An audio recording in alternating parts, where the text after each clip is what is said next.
Surat special operation ગ્રુપે સ્થાનિક સ્વરાજ્યની ચૂંટણીઓ પહેલાં કાયદો અને વ્યવસ્થા જાળવવા માટે કેશન મોડમાં આવી ગઈ છે અને કુખ્યાત સૂર્ય મરાઠી ગેંગના સક્રિય સભ્ય દીપક કુટેકરની હથિયાર સાથે ધરપકડ કરી છે।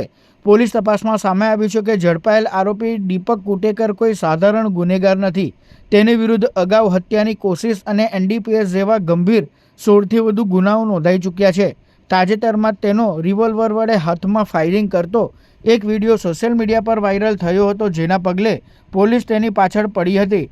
પૂછપરછમાં આરોપીએ કબૂલાત કરી છે કે વર્ષ 2024માં થયેલા એક ઝઘડાનો બદલો લેવા માટે તે ઉત્તર પ્રદેશથી ₹35,000માં આ પિસ્તોલ લાવ્યો હતો। તે કોઈ મોટી ઘટનાને અંજામ આપે તે પહેલાં જ SOGએ બાતમીના આધારે તેને દબોચી લીધો છે।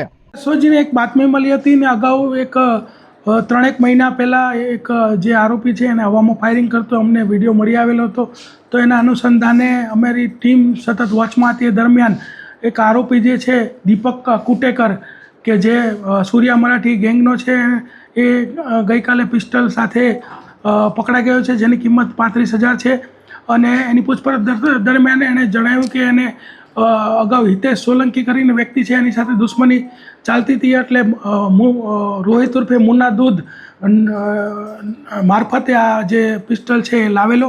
અને મુન્નો દૂધ ઓલરેડી જેલમાં છે અને આ ગુનામાં પણ વોન્ટેડ છે અને આર્મ્સ એક્ટ કલમ 25(1)(a) કે જેની આજીવન કેદની સજા છે, એના અન્વયે જે છે ગુનો દાખલ કરેલો છે।